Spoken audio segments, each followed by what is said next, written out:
This is the Horse Radio Network.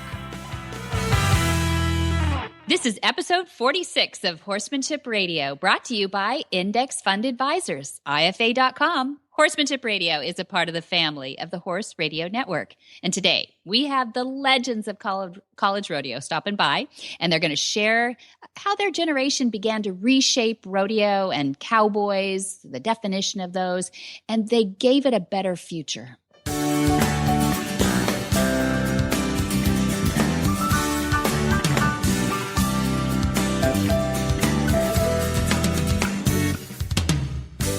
This is Debbie Laux, and you're listening to the Horsemanship Radio. Thank you for joining us. Horsemanship Radio airs on the 1st and the 15th of the month, and I have my producer, Jen, with me today. Hi, Jen. Good afternoon. How are you? Fine. I'm fine. How are you? How's everything in Ocala? Everything in Ocala is settled down. The stormy month of July is past us. Shoo. So, yeah, we're back to kind of normal weather here for Ocala, hot and only rainy every other day or so, so it's kind of nice. Yeah. But looking forward to autumn. How about you? It's just beautiful all the time over there. You can't. Well, I like autumn. I like autumn a lot. I mean, August is kind of kicked back, and it's always fun because we got lots of stuff going, and people are coming from all over the world. But autumn is kind of I think it's the one time of year to kind of catch up and breathe and build a little bit again. And so, yeah, I like autumn in California. It's the weather is the same all the weather time. Doesn't change. Do you have any deciduous trees do you have any leaf color or anything like that coming in the fall? You know, not a lot, but we have this one kind of tree. It's a type of maple that is sweet gum is what we call it. I'm not sure. Get a little bit of fall color and they're really beautiful. But most of the time, those palm trees don't change color too much. No, you know, no, you know that in Florida too. So, well, yeah, we have a lot of oak trees here. But they don't really get pretty colors. They're green, and then the next day they're brown, and everything falls off. There's no in between. We got the deer. The deer are so cute that they've all had their little babies now. That was about May, and so they're losing their spots now, and so the mamas are starting to get nervous. It's getting close to rutting season. Oh boy! And they start circling the house closer and closer, and the babies are getting more independent. And I know the big boys are going to come walking in anytime. But what they do is they stand up on their hind feet and they eat the elm tree, and it's a perfect page boy. All the big elms that we have out in the front are perfect page boys. Like, the bottom is just like straight. They're perfectly trimmed. They're perfectly trimmed. People ask us all the time, who is it that, goes and does all that trimming? We're like, the deer do. We don't do that. It's so cute, though. And when they stand up on their hind feet, it's amazing to see. Amazing. I don't know how they balance, but they can do anything. Must be tasty stuff. It must be really good elm. Yeah. Well, let's get started because I really was so pleased that we got to do this segment and this interview because we got a couple of people together that I've been dying to get together for a really, really long time. We've got Monty Roberts and we got Jack Roddy. And Jack Roddy, people can Google him. He's pretty much changed the face of rodeo. And Monty and Jack were on a rodeo team together. We'll talk a little bit about their backgrounds. But in a time when the whole shift in agriculture was changing in the Western world, and it was a mid-century time. And I'm just really pleased that while these guys can sit around and reminisce, we were able to record them for a little while. That was pretty fun, huh, Jen? That was really cool. We got to be a fly on the wall between Jack and Monty. And it was fascinating to hear about their early years in college because that's not something we get to hear about from Monty very often. And he went back, and he and Jack were obviously fast friends then and still are today, to hear about their motivation to go to school, how they feel about their alma mater, which is very interesting. And it's a different perspective about how they feel about it because Cal Poly is a little bit of a unique school. Mm-hmm. It is. Jack calls it the Notre Dame of rodeo and agriculture because it really was that salt of the earth school, not so cerebral, but they all got a good education and actually, even though maybe they didn't set out to do that, their sport was what they went in there for. They came out better human beings for it and with a sense of purpose that way. So it'll be fun to hear that. So the reason I got to sneak this interview in is because there's this lady named Katie Cooney who's writing a biography on Jack Roddy right now and doing the research. And she wanted to interview Monty. And I said, let's get them together and interview them together, which is much more fun when they start telling stories. So in the second segment, everybody has to hang in there because in the second segment is when they tell their stories and they get to laughing. They forget we were there, Jen. You remember that? This is kind of Monty Roberts Unplugged.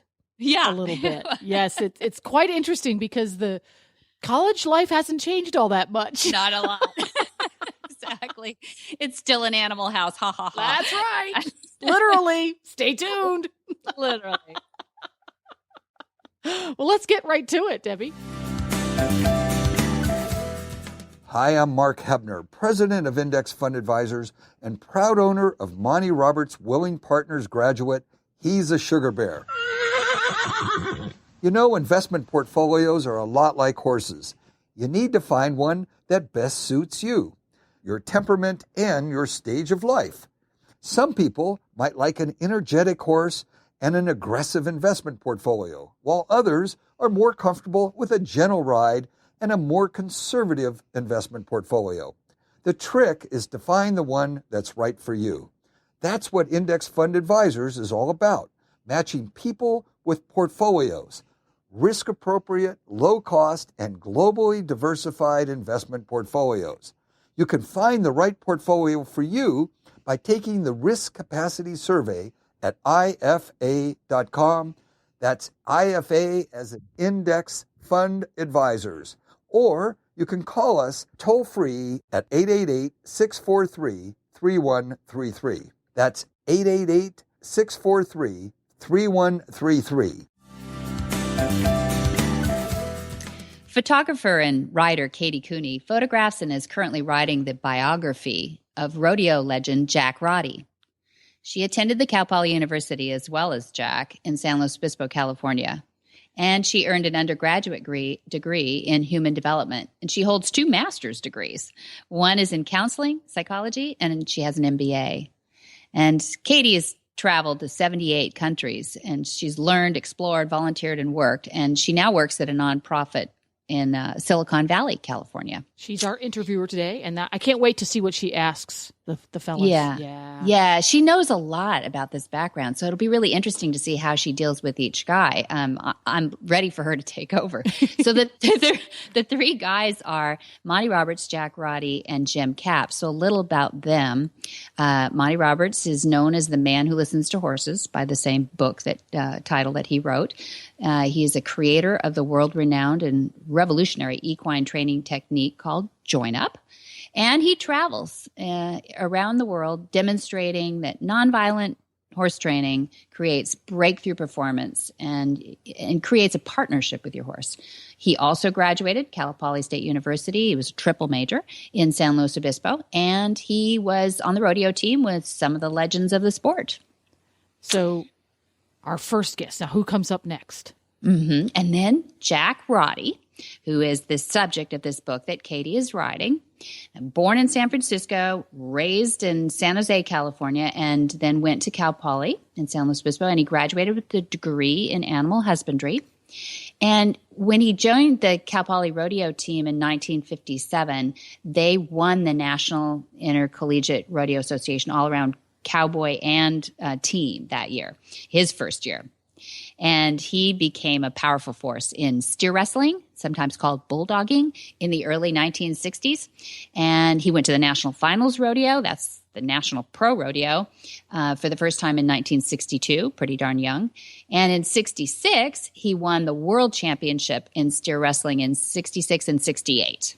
I think that's setting a record for total earnings in that event, too. So he is one tough guy. That's a really tough sport. Ooh. That's a big dude. Yeah, it is. And this is where, for people who don't know, this is where he leaves a chute with on a horse on one side, and then you have a hazer, which is another person on another horse who just kind of keeps the steer in between you, makes an Oreo cookie for you, and the steer is released from the chute in between you and dashes out, and then Jack, or your bulldogger, jumps down, grabs him by the horns, and wrestles him to the ground. Fastest time wins. That's it. You leap. It's kind of like parachuting.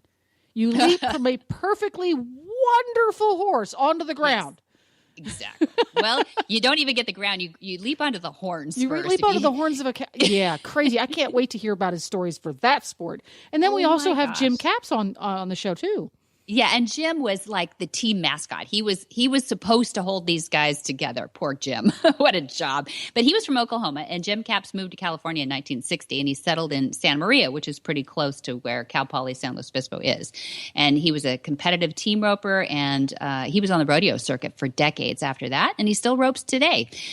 He worked in veterinary supply industry for 25 years and environmental consulting for 25 years. So he really kept agriculture in his bloodline too. The one thing that Capps and Jack and I have going in common is that we're still here, and almost everybody else that we'd love to pull into this conversation is already dead and gone. So we're the survivors anyway. But Capps, as Jack said earlier, Capps tried to keep us straight, and he was a complete failure at all that. So here we are. He got us surviving, and that's all he did. But dang, it was a tough job, wasn't it, Capps? Yes, it was. Keeping you two guys alive. You've tried to kill yourselves too many times. Well, I'm going to jump in on this party just to get it sort of started. I don't know how much time you all have today, but we hope to get lots of stories and conversations going, and just maybe a primer to a reunion that you guys would love to have, and we'd love to put you all in the same room too. But Katie is attempting to get some background for the book, and so we doubled up on our day today, and I wanted to get this recorded for Horsemanship Radio. And you guys are legends of the not only the rodeo discipline, but you're also legends of the after party of rodeo, which is the business of rodeo, and you're great spokesmen for the not only the historic level of college rodeo, but also professional rodeo. So we want to hear from a little bit of both of you. Katie, do you want to give like a one sentence overview of what you'd like to achieve today? Absolutely, that'd be great. Thank you so much, Debbie. Then what I would like to get out of this session today is a few things. Number one, I'd love to hear about your time at Cal Poly on the rodeo team, what that was like, the camaraderie and the excitement as you guys went in to win your NIRA title that year, maybe what the coach was like, what daily life felt like to you, what it looked like. And I would say keep in mind this, I'm trying to take that information and translate that in so when someone reads the book, they just get a good sense of what it felt like to be at Cal Poly during those years. And I know it was the first year women were there, and you guys were just such a powerful rodeo team. That would be one part of it, so what it felt like to be there at Cal Poly and on the rodeo team. Number two, I would say, the relationships that you made. I know for Jack, some of the men that were on that team in those years continue to be some of the most powerful friendships and relationships, both in the arena, personal life, and business as he moves forward. And number three, I would just welcome any other tidbits or stories that you'd like to share that you think that a reader would love, that are G-rated or maybe PG-13 would even be good. I can always edit. And that would be my goal today, those three things. And that would be super. Wow, that was one sentence? I'm kidding. Yeah, that was one sentence. Yeah. No, thank you for setting Irish. that. I'm Irish. Yeah, no, thank you for setting the tone. So what we'll do now, you guys can be thinking about that. That might take some noodling. Debbie, I'm really excited to be here today. I'd like to ask you gentlemen today about your time at the Cal Poly State University in San Luis Obispo, where you were on the Cal Poly rodeo team that was so successful in the years of 1957 and 1958. My first question today would be, can you give me a flavor of what it was like to be at Cal Poly and on the rodeo team during those years? And I'll start off the questioning with Monty Roberts. Okay, well, I think I preceded Jack by 1 year at Cal Poly, and then he came along, but he's a lot younger than me, so that's okay. But there I was. I knew Jack from junior rodeos and stuff, like that. And I knew his dad, John Roddy, with the bars that he had in San Francisco and San Jose.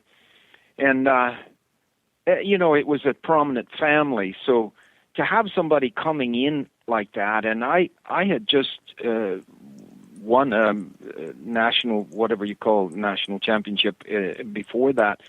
And we needed good hands on there, and Greg Ward was to come along later, and bless his soul, he's gone now. But it was wonderful to have Jack come in, and I announced to him that I used to own his horse. And he said, "No, you didn't. Nobody else has owned this horse." Well, it turns out that his dad, John, sent the horse to a professional trainer.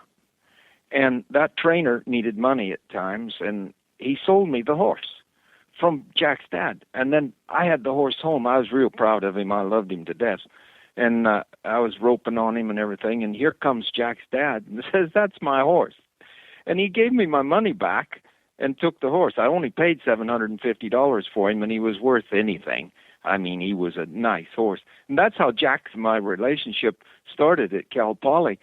But honestly, I have to tell you and be perfectly honest about it, we have not seen near enough of each other over these past 45 or 50 years, whatever it is.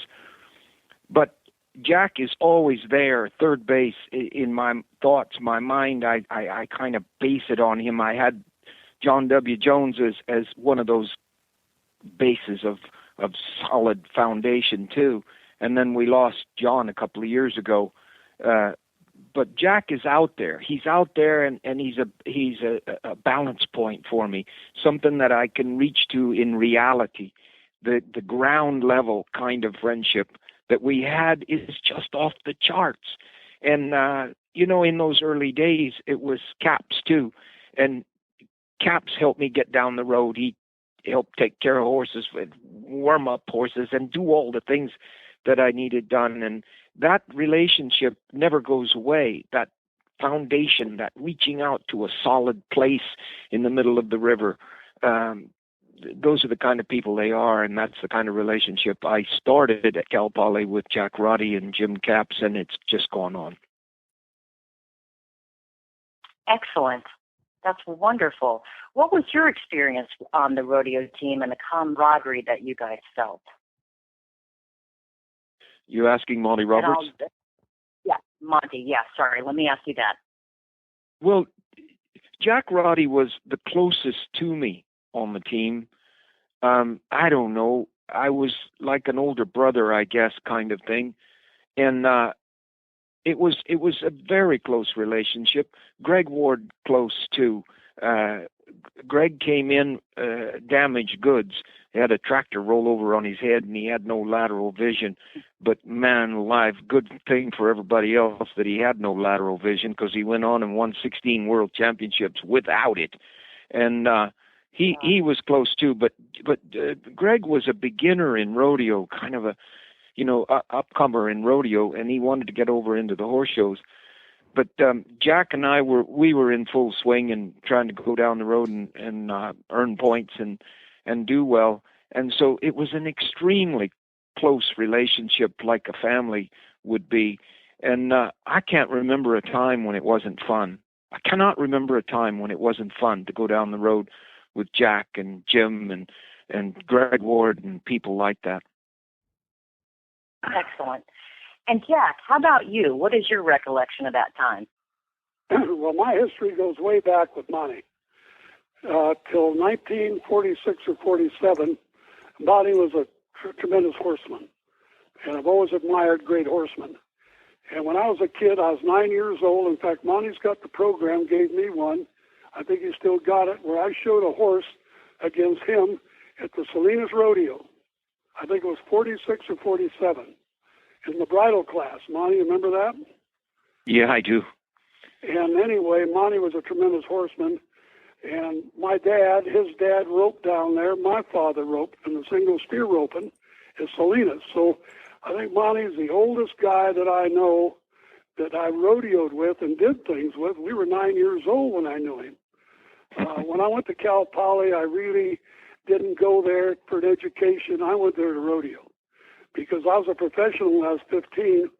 But I heard all about Cal Poly, Cotton Rosser, the great cowboys, and I wanted to go to Cal Poly. And when I got there, Monty lived right across the street. He had a saddle shop. And him and his wife, Pat, lived right across the street from me, and we got to be close friends. I'd heard and knew all about him and watched him show horses and admired his horsemanship. Anyway, we lived across the street, and then he had a little stable out in Edna. And John W. Jones was a guy that I admired, was a world champion, my dearest friend. John lived in Morro Bay, and Monty and John were good friends, and they had a little rodeo grounds practice arena. And I remember going out there practicing with Monty, and there was a steer that Monty flattened and John flattened. And I was young, and I thought, I'll show these guys. And there was a barrel out in the arena. That steer picked me up, went over the barrels with me. So I got many, many stories about Monty, but I've always admired him as a great horseman. And as a horseman, he was, to me, the complete cowboy. Because as intercollegiate world champion bulldogger, he roped calves, team roped, showed cutting horses, bridle horses, and I guess I can go on with these stories about Monty. And to be affiliated over the years, I think the reason, Monty, that we haven't had the time is because I got off in rodeo traveling. You were successful, so a lot of times we were busy doing our thing, but I'll never forget when we were young at Cal Poly together. The parties we had, the fun we had. You mentioned about the horse that you bought. El Chongo was his name. And the guy that sold that horse just went in the Salinas Hall of Fame. His name was Harry Rose, correct, Monty? Yeah, that's right. He was just inducted into the Cowboy Hall of Fame, the Salinas Hall of Fame. He was a dear old friend of ours. So I go way back with Monty, all the things we did. I remember Cal Poly, he had a bulldog and horse could really run. And I think it was a baseball team had a world-class sprinter. And I made $100. I think it was a 100-yard race. Monty had his bulldog and horse and his world-class sprinter, and that horse outrun him. And I remember I won $100, and that was like $1,000 today. So the stories go on and on. Greg Ward, when I knew him, wore bib overalls, couldn't hardly spell horse. Monty and I had horse backgrounds, but Greg was a competitor also. And he went on to become one of our greatest horsemen in history and one of my dearest friends. So I was fortunate in life. I met and was acquainted with the best horsemen in the country, and I've always admired that. Well, it was a close association. There's no question about that. That's wonderful. And I go back to Cal Poly. I just took some notes. When I went down there again, I didn't go down there to learn. I wanted to rodeo. It was a carrot that got me to school. But it was the carrot. When I did go there, I did learn. I was a decent student. Today, my best friends, business partners, all came from that school. And I look back at the year I got out of there. I graduated in 59. But I took a list of people that went to Cal Poly then. Monty Roberts wrote the leading best-selling book in Europe. John Lacey became the president of the National Cattlemen's Association. Carol Rose, I guess one of the leading quarter horse producers in the United States. John Lacey, already mentioned his name. Greg Ward. John Madden was a coach for the Oakland Raiders. So in 59, these were the 58 and 59, these were the graduates were leaders of the horse industry, the livestock industry, and I really attribute that to Cal Poly. That's great, Jack. Thank you so much. I'd like to talk a little bit about Cal Poly, and they are also an alumni myself, and love the school, love the learning and the education that I received there. I'm curious, what a wonderful list, Jack, of all these great men that came out of the school at that time and great leaders since then. I'm curious, Monty, what's your opinion of some of the constructs of character and doing well in the world after Cal Poly? What do you think you learned from the school then that was taught that helped you in life? Okay, when I first went there, you addressed that to Monty, didn't you? Yes, I did. Thank you. Oh, okay. When I first went there, Cotton Rosser was my hero, and he got injured early and shortened his career in the rodeo arena. But man, what he did was just outstanding. And going through the FFA and so forth before going to Cal Poly, it was just the only place I could go, because they bragged about their upside down theory. That is to say, when you started out at Cal Poly, you started out right on the ground, and you were driving tractor, or you were building a reservoir, or you were riding a horse, or you were doing things with the cattle, and that the classroom came kind of later, and you got into the academics of your education later on. But it was a real school. It was a school of the earth, and that's what I wanted. I went up and visited Davis on what they called their holiday or thing, and it was all academic. To me, Davis was all academic, and we had some friends at Davis that we picked up on the way by, and they would go and rodeo as a one-man team for Davis. But Cal Poly treasured the real things in life, and so I went there with the idea to learn. I triple majored, and I spent 2 more years, starting 2 years earlier than Jack, and then graduating in 59 the same way. So it was 6 years, and then I later took up for a doctorate behavioral sciences in Europe. But anyway, my time at Cal Poly was a real time. And yeah, I wanted to rodeo too, but the learning thing was serious for me, and I had a lot of goals in life. And Jack is so right when he says that the reason we haven't spent a lot of time together is that we were both busy doing things and making things happen, and that's what makes for real people. And when you do get together, man, Jack sitting out back at my house here, playing the guitar and singing for a group of people that we had here, it's so gratifying to have that kind of friendship that lasts over the decades, not just years, but decades. And we go back to, 46, how long ago is that? That's 10 off me, that's 70 years ago, when we met one another, and we were just young kids. But right at that time, I think both of us, within us, had an enormous thirst for achievement and goals that we set for ourselves. And we were fortunate enough, we're both lucky guys, we were fortunate enough to achieve some of those goals. Oh, that's fantastic. I know, Jack, that you told me it was the carrot of getting you to Cal Poly. What are your thoughts about the education that you received at Cal Poly and what you took away with that, going into professional rodeo and then being an entrepreneur and ultimately a philanthropist? Well, Katie, again, I was a kid. I wanted to be a rodeo hand from day one when I was a little boy.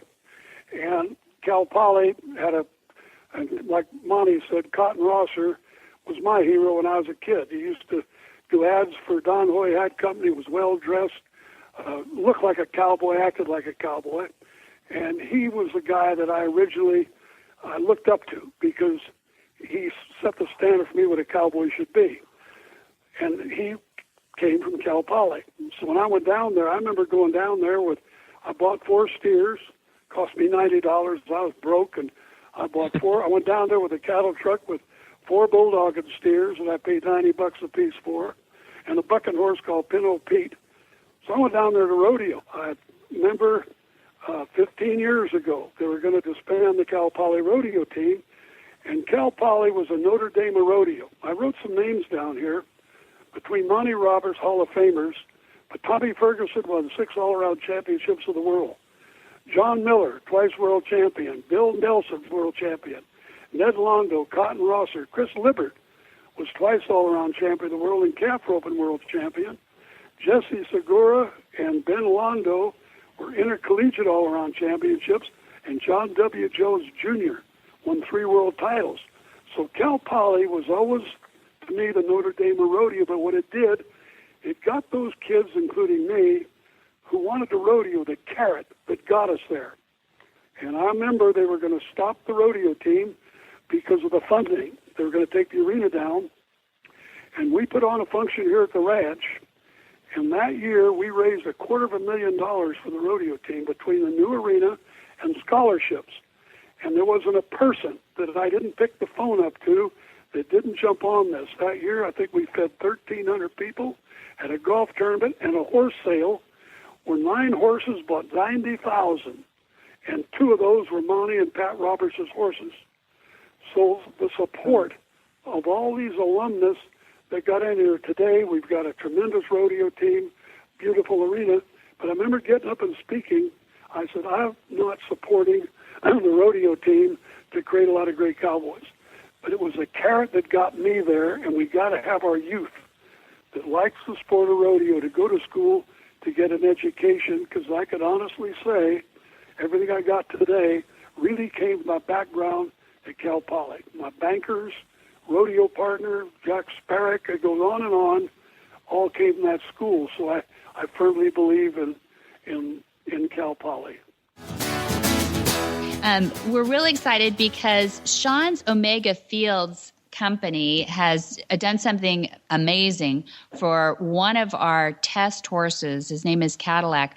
And we felt so strongly about it that we definitely wanted to bring him on as a sponsor of Horsemanship Radio. And we wanted you to know that it came in that order first, is that we were so impressed with this product and with this horse's results that we wanted to have him a part of our monthly shows. What is it about the Omega Fields product? Something's different. Omega Fields was built around a really unique and proprietary technology. Flaxseed has been known for a long time to contain rich source of omega-3 fatty acids along with omega-6 and omega-9 fatty acids in a near perfect balance. But historically, there was a problem using it. It's high in fat, and when it was milled into a feed product or a food product, it would go rancid very quickly. So our company had developed a proprietary technology for stabilizing this high-fat flaxseed to make it usable, give it a long shelf life in a natural environment. We don't use any chemicals or additives to extend the shelf life or anything like that. It's a completely natural process. That's what makes our flax really different. It makes it usable. It makes it nutritious over a long period of time. We guarantee an 18-month shelf life, so consumers can use it with confidence without it going rancid that, would potentially harm the horse. So quality of manufacture, every single thing in that product, Omega Horse-Shine, is food grade. It's made at a food grade facility with great care of product quality.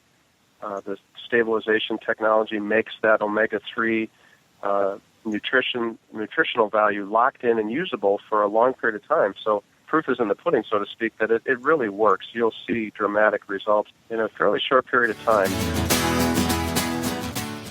All right, Jen, let's rejoin Katie and Monty and Jack and Jim again for this second half where they start to talk a little bit about college days. Pretty interesting stories. Huh? This is going to be fascinating stories. It was a different time, a different place, yet so much of it will ring true to anybody who's been in college. Yes, exactly. And the pranks and the, the little harassment, it's all there. It's really funny. One of the things, too, that happened at the time is that people might know the name John Madden, not just for the video game for football, but John Madden actually attended Cal Poly at the same time, and these guys knew each other. Yep. And to this day, there was a story about airplanes and crashes and stuff that went on. But to this day, John Madden drives around in a train and will not take an airplane to this day, based on the experience back in Cal Poly days. Yeah, there's a little trivia for you. Who knew? John Madden. So, but let's listen in on some of the I think they forgot we were even listening. And so they started to tell stories on each other, and it was hilarious. Worry not. It's family friendly. Good It stuff. is family friendly. And you got to stay to the end because they talk about Chris Cox and the next generation of horsemen that are coming up, and why they're so good and how they're so effective, and how this has just changed the way everybody looks at the next generation. The head of the Yale Mustang newspaper's name was Alton Pryor. Lived in my house right across from Monty and Pat's Saddle Shop. He's the editor. And one night we had a couple of drinks and we decided to go to the pig unit, and we got some paper sacks and we put a bunch of pigs, and I think Roberts was there right with me. And we put all the pigs in the sack and we put them in the administration building, and all night those pigs went up and down those marble floors, and you can imagine what they look like. The following morning, professors are slipping and falling. And Pryor was with us and wrote an editorial, "Vandals Raid the Pig Unit." And the other thing, we get done practicing in the morning bulldog, and we used to ride our horse to class, and there was telephone poles. We tied a horse up. And this guy named Lloyd was the head of security. His daughter used to ride my horses. He'd see my horses tied to a telephone pole, and he'd hang a citation on their tail for illegal parking. So those are just some of the things that are, I look back and I can't get over what we did then. How I enjoyed it, though. Jack, this is Monty again. Jack is one, he doesn't like to talk about it a lot, but when he was younger, he had a bad habit of sleepwalking and getting up in the middle of the night and doing things. And he's talking about that house they lived in down there. Well, let me tell that story, Monty. I had a bad case of sleepwalking. And one night we had a party in the house, and I had a little side room there, and I'm up in the bunk sound asleep, and I had a Roadmaster Buick parked in front of the little house. And I dreamt I had to go to a rodeo. So Monty's in there, Greg, they're all playing cards and drinking. And I had a nightmare. I had to go to the rodeo, so I jumped out of bed in my shorts, jumped in that car, backed the car up to a water faucet, and I'm trying to thinking the house is a horse trailer, and I'm screwing the water faucet onto the ball of the car, and I look up and here's Greg Ward and Monty there. What the hell are you doing? I'm heading to the rodeo. So, boy, your memory's pretty good, Monty. Oh, you said I need help hooking this trailer up to this car. So Greg and I are down there twisting on this water faucet, helping him to hook the house to the back of his car so he can go to a rodeo. I'm telling you, you weren't safe. You weren't safe around this guy at all. He can tell you a story. He can tell you a story about picking up some little bull rider and he was going to throw him out the window or something. I don't know. It was unbelievable how he would do things in the middle of the night. Maybe he still does. I don't know. Check with Donna. Tell another story. I had a bar in San Jose, and John W. Jones was a great bulldogger, and Monty was, and a fellow named Junior Musio. And that year at Salinas, I bulldogged, and I think in the morning, and then we went to my ranch in San Jose. We're going to practice bulldogging. So we stopped by my dad's bar, and I had a guy there, a customer, who always talked all this big cowboy language, how he rodeoed and all. He was full of baloney. So we stopped at the bar, Monty, John W., myself, and this guy, I won't mention his name, but he called, who's these guys with you? I said, well, I got a couple of kids here, and they're wanting to learn to bulldog. He said, well, you want me to help them? I'm sure. And I had a arena that was gravelly, and I had big, bad steers. And here I got these top bulldoggers. And I bring this guy to the ranch. I said, Melvin, show these guys how to throw a steer. Well, them steers picked him up, and within 20 minutes, his shirt was ripped off. He was skinned up from one end to the other.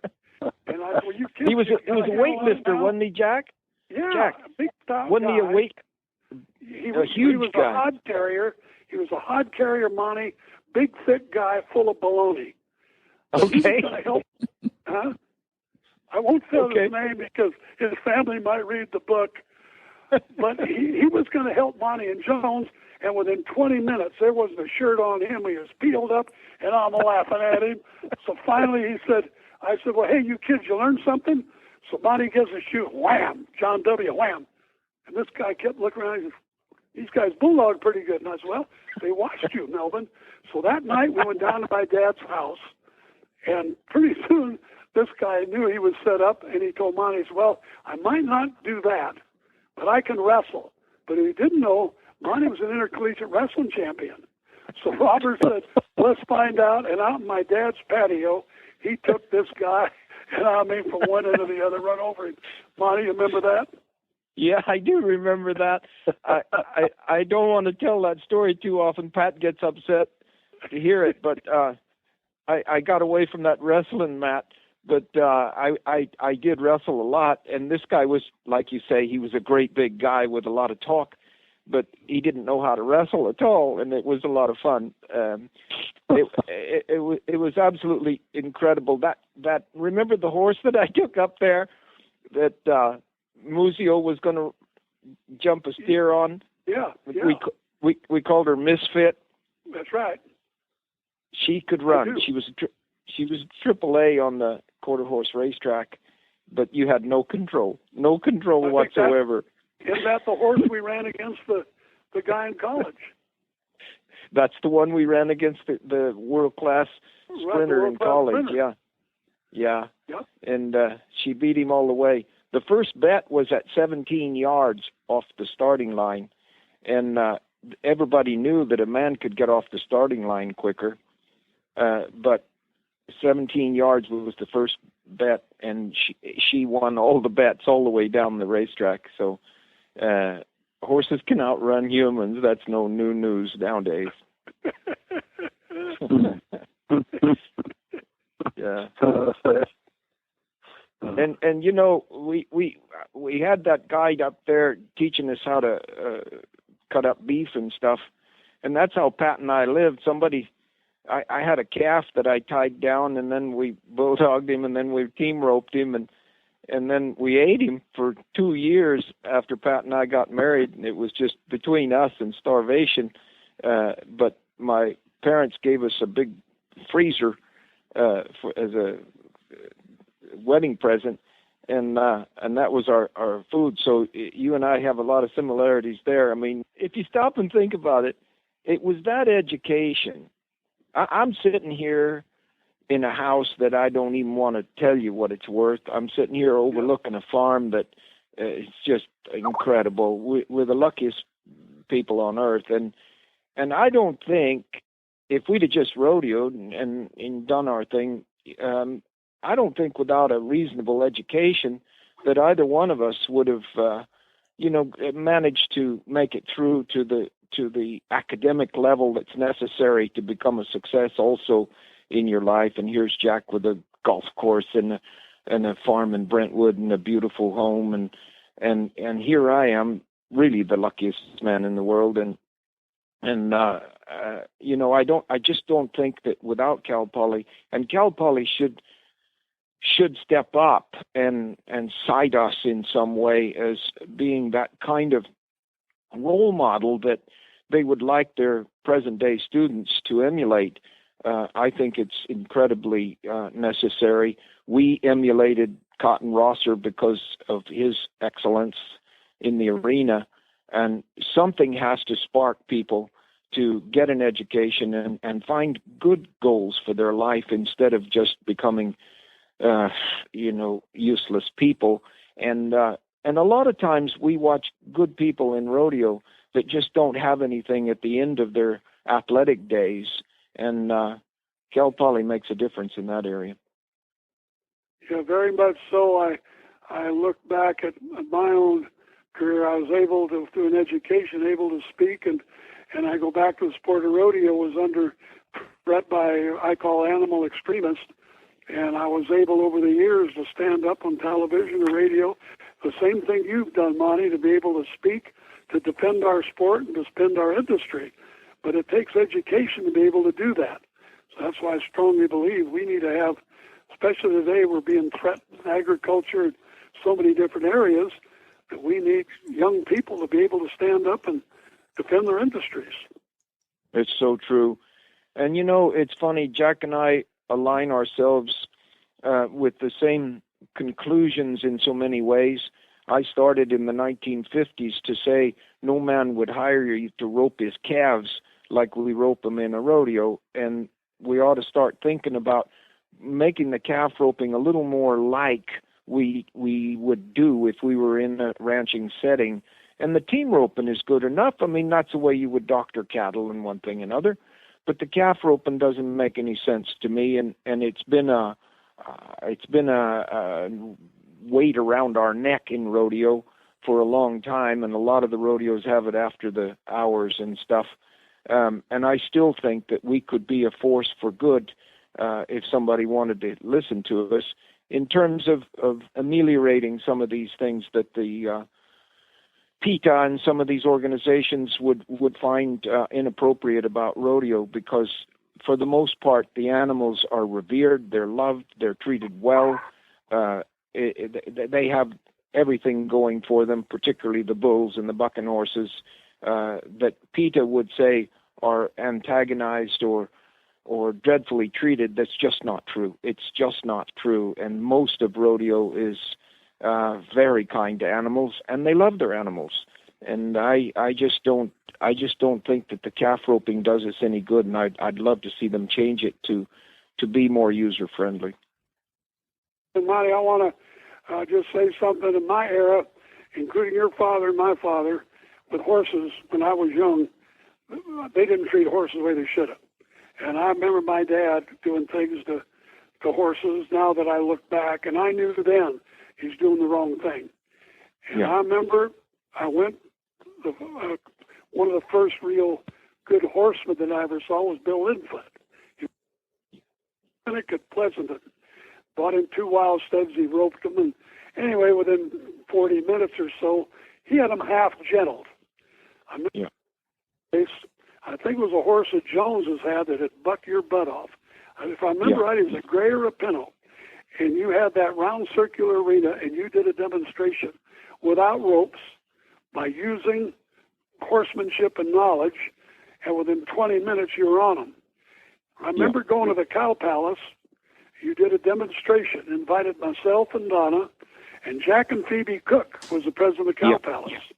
And you called me up 2 weeks prior looking for problem horses, because I had a few critics say, well, those are gimmicks. I knew this was no gimmick because there was a horse that came from Dublin. They couldn't get in a trailer. They had shipping boots on him and helmets and everything else. And it was a big round pen, and that horse was fearful of a trailer. Within 10 minutes, that horse followed you in a trailer.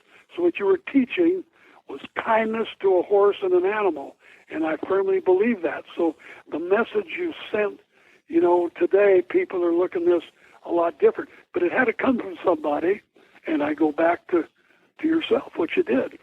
Kindness. That's what, you don't do it through fear or pain. Right. And, Jack, I've taken so many hits for this because the old traditionalists, they want to stay with what they had, and they'll accuse me of all sorts of things. But you and I have come through this, and I think we had similar backgrounds to the extent that we can see that when you cause the horse to want to do it, he does it a lot better than when you force him to do it. That's correct. Well, this is Monty chiming in here because I think this is the perfect spot to bring to life something that's going on in favor of Jack Roddy. Here I am trying to be a role model for reasonable activities with horses and families too around the world. And I know Jack is a great role model and has been one of mine, and we know role models in front of us. But recently we had a guy enter our lives called Chris Cox. And he's a young guy. He's the next generation back there. And Jack has been such a I gave him a trophy. I tried to be a kind of a role model for him, but I just saw a kid with a lot of talent and recognized it. Jack has gone further than that and become a real role model for Chris Cox. And to show you the difference between generations, in Jack's generation and mine, everybody agreed it's 4 to 6 weeks to cause a horse to accept saddle and rider. That's what it takes, and you got to do these things that are not very nice. You just got to do them, and you do them and get them behind you because they got to be done. Well, it's not true. And Chris Cox is the next generation, and due to a lot of Jack's encouragement and role modelship, Chris Cox has gone on to win 4 times that Road to the Horse thing, where I don't know, in a few hours, he's on his horses and riding them without whipping on them and thumping them and tying the legs up and putting hobbles on them and tying them to a post somewhere. Without any of that, he is causing the horses to want to do it. I happen to have the good fortune of being a judge of one of his events where he won it hands down, and it was just a joy to watch the organized effort to just communicate and be there for the horse and meet the horse's needs. And Jack Roddy has been a strong role model for Chris in that, and I've tried to be somewhat of a role model to him too, but Chris's talents has come through. But Chris never would have had that opportunity had it not been for the generation of Jack and myself taking a beating for what we believed in by a lot of people in order to open the doors for these things to happen. The world is changing now, and it'll never be the same again. I agree with you, Monty. Right. I go back to Chris Cox. Chris Cox, I met Chris. I knew all about Monty, and I saw Chris do a demonstration to Vista Doors one year, and I was really amazed at what he did. But a day or two later, I'm roping, and Julio Marino came to me, and he said, Chris Cox wants to meet you. Wants to meet me? And I went up. I was, hi, Chris, I'm Jack Roddy. I know who you are. You went to school with my father. His father was a legend in himself, came from Australia. And his dad went to Cal Poly. He was a bronc rider. That's when Chris and I became close friends. He's one of my dearest friends today, and he's like Monty. He's a tremendous horseman, including Tough Cooper, one of the great calf ropers today, goes to Chris to learn about horses. So a lot of rodeo people are paying attention now to what Chris is teaching, as Monty learned a lot from Monty. So all this stuff starts to snowball in the right direction. Yeah, and Chris did a demonstration, Jack, at John W.'s place, and I went there and just encouraged the hell out of him and the people that were there watching him too. And I gave him that trophy that I give each year. Yeah. Yeah. So I've got another appointment now that I've got to get to, but I think that if this book is going to be right, that somebody should sponsor a time when we get together and I'll start to drink Cuddy Sark again or something, and we sit down around the table somewhere. That sounds really good.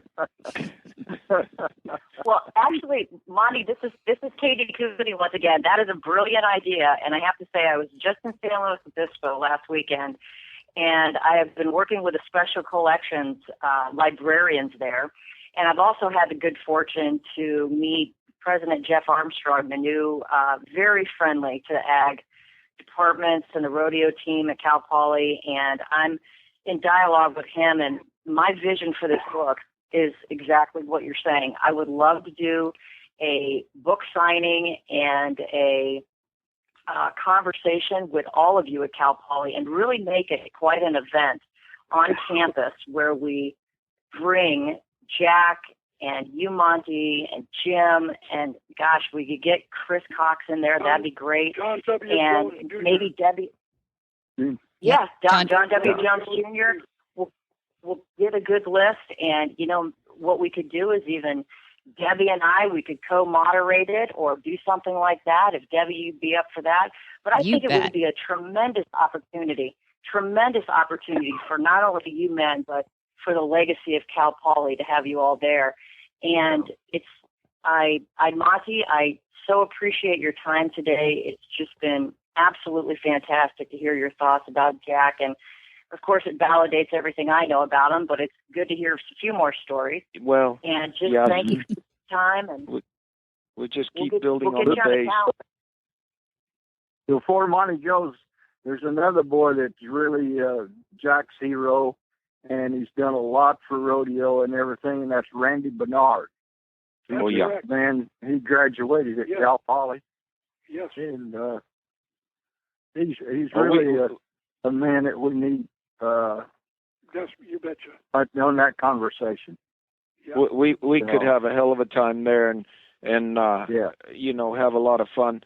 I will tell Debbie to make it primary on my calendar to get this done and go there and have fun. I won't be able to bulldog anymore, but I'll I might cut a cow or something.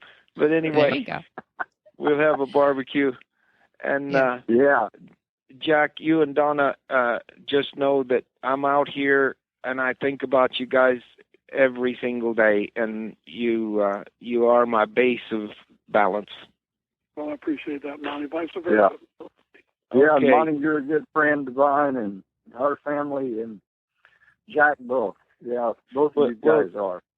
Well, we haven't heard enough from you, Jim, but you go on and you tell them whatever you want, and you don't have to strike. You don't have to strike anything. We haven't struck anything from our lives yet, and we won't get started. They can have. I won't tell anything. I won't tell anything bad on you, Monty. Okay. You know, the last things that kept us all free going down the road are the wives. That's right. That's true. And Donna and Edie, believe me, we were fortunate. We had good partners. So I look back at my We were career. very fortunate. Thank God I had some good support behind me, as you did, Yeah. buddy. And I know, and I didn't know, Jack, I didn't know that Brennan family till I was about 3 or 4 years old. yeah, I knew when I was a kid, boy. Yeah. And that's Caps's roots there now, and man, I had 4 little ewes at King City Fair one year, and one of the Brennan elder ladies came up and she gave me $40 a piece for them little ewes, and it started a thing where I ended up with 2,000 sheep. So we were doing our education real early. I'll see you guys, and thank you very much for the opportunity to be with you. Monty. Okay. Take care, Monty. All right. Thank you. Love everybody. Bye-bye. Bye. Well, thank you, Jack, Katie, Jim, Monty, for joining us today. That was really fun, you guys. And I hope we've just kicked this off and just got something started here that maybe will become an annual event. You guys, It'd be a good idea. Yeah, I had Dad Yeah, sign a contract recently that he's got 20 more years in him because he's just 80. So, if you guys want a copy of that contract, I think your family would appreciate it. Oh, he's not 80 yet. He's far away from that. That's right. Oh, I know you guys are the youngsters, but I'll just rope you into that, and you can be thinking about it for the next few years until you reach that spot. But we're really pleased to have you. I'm glad Katie, did this to put the book together and put you guys on the air. And before we sign off, Jim, did you have any final words that you'd like to say? Well, I'd just like to thank Jack for being a good friend, and he's always been there for me whenever I needed him, and I really appreciate it. And I appreciate it. It goes both ways. Yeah. So that's about what I got to say. That's awesome. And Jack, I appreciate you coming. I appreciate Donna lending your time. I know you're still a really busy guy, and I appreciate you bringing Katie into our life. Is there any other final word that you'd like to say before we finish up here? No, not at all. I just do think it's a good idea down the road to get a Chris Cox and Randy Bernard and Monty in a group together, I do think that'd be a hell of an idea. So let young people listen to what just a bunch of broke kids, like when I was a kid at Cal Poly, I had dated a girl that had some ducks, and I was starving to death, and she was giving me duck eggs to eat.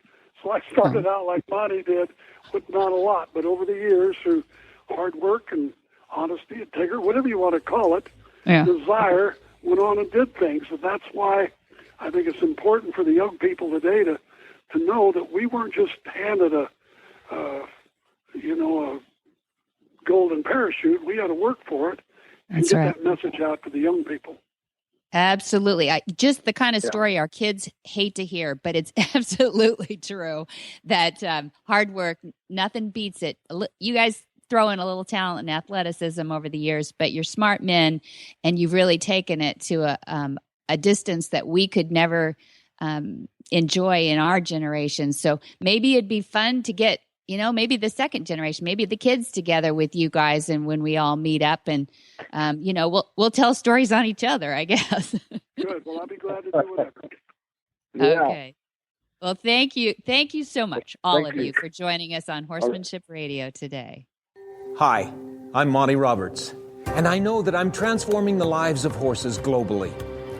You can learn to do it too on my Equus Online University. There's a new lesson on there each week, all the way from join up to advanced. Watch world's champions give their lessons. Join at montyroberts.com. Go to my Equus Online University. You can transform your horse too. Today's trainer's tip comes from Sherry Gaber, a chiropractic, who's going to give us a little tip about a yoga move she's got. Stretch before you ride and after you ride. Welcome back, Dr. Sherry Gaber. I have been so excited to have you back on because you have such great stories about all these different animals. We deal with horses here, and I love that. But how often do we get to talk about bears and hawks and owls? And how are you doing today? Oh, I'm doing great, thank you. I love your energy, and I so appreciate what you're up to and sharing all this great information with your audience. Oh, you're sweet. Well, that's why we have you on, because we love your energy too, and we love what you're doing for animals. And we wanted to have you back for our segment on trainer's tips, and I know that you have some valuable information for us, so let's get to it. What do you have for us today? Well, most people don't look at the whole perspective of the animal, and I always want people to be safe. And if an animal is hurting, it's good to know. So it's good to look at the animal. If they are hurting, they're not going to use one of their limbs or a couple limbs. So you want to look at, if an animal's hurting, they're not going to use it, so it's called then you lose it. So you want to look for symmetry, which means balance. Okay. I start at the butt, and I move the tail, and I tell the horse I'm there. I put my hand on the upper part of the tail, then bring my hand down a couple inches, and just move the tail over, to the other side of the outside of the leg. And you want to look at the buttocks and the width of the thighs. Okay. And you want to see what's balanced, or if one is smaller, one is larger. Then you look at atrophy. Is it a little atrophy of the muscle then? Shrink. Yeah. Okay. And if they're out of alignment, then one hip is locked, then that muscle is not going to be used well. Okay. So then it gets smaller. So then you know that hip isn't working well. It could be sore, going up or down hills. Then you're aware. The other thing you can do then is butt scratches and belly scratches before you ride. So when you're looking at something that's sore, if you do the scratches, then you can see how easily the horse will kind of like, I call it a yoga stretch, stretch up. So you put your hands on both sides of the tail and you scratch with your hands, or you go underneath the belly and you always stay on the sternum. You never go past the rib cage, and you do a scratch there, and so they could do that yoga stretch. And if it's difficult for them to stretch, then I would say either get some good chiropractic care, some good muscle work, and just know that they're sore. So then that way you're safer and they're safer. That's good. Yeah, that's a great tip. Thank you. I think a lot of people that have been around horses long enough have seen people doing that. They might have asked themselves, wonder what they're doing. I think that's a great thing to explore. Thanks for that. And then I've got a bonus tip. Oh, wonderful. So what you can also do to see if an animal's been using their body symmetrically or in balance is go on a mounting block like a couple feet away from the back end and then look down from the top end, from the buttocks to the shoulders, and sometimes you have to move the mane away from one of the shoulders, and see if you see symmetry or asymmetry, which is, not balanced. So if one is atrophied, one side isn't atrophied, you look at the balance from the horse from that angle. So that'll also tell you if your horse is balanced or sore. Okay. Is it always that case, Sherry? Is it something that we're doing in training maybe that makes one side more built than the other, or is it almost always something that's causing pain in the horse? That's a really great question. All I would say is, I hate to say this, most animals, just because they are who they are, and sometimes they're hard on each other, and sometimes there's traumas, most animals have a misalignment. So all I can say to that is, from a chiropractic perspective, that it could be because of a misalignment. Yeah, and that's worth checking. Yeah. And all I know is from good trainers is if you're going to do something for one side of the horse, you have to reverse it. That's excellent. That's absolutely true. And a lot of people don't recognize that. I'm glad you brought that up. Yeah. Thanks for this week's trainer's tip. I appreciate you. Oh, thank you, Debbie. What in the wide, wide world of sports is going on here?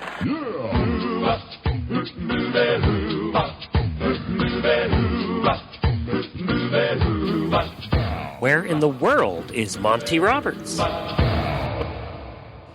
Monty is looking forward to meeting some new friends, two-legged and four-legged.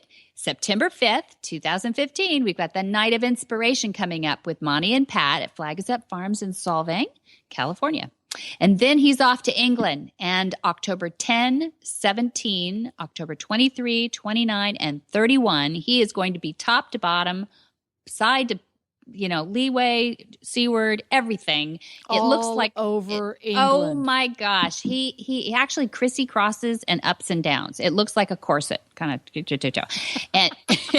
And so go on the website to look for all that. And then November 6th, we have a Horse Sense for Leaders. That's a day-long corporate training. It's a professional development workshop at Flag Is Up Farms about building trust-based relationships. And then that weekend, November 7 and 8, we have a Wild at Heart weekend with sculptress and equestrian, my mom, Pat Roberts, and friends of ours. It's going to be so much fun. This is the first time we've done these, and we have great plans.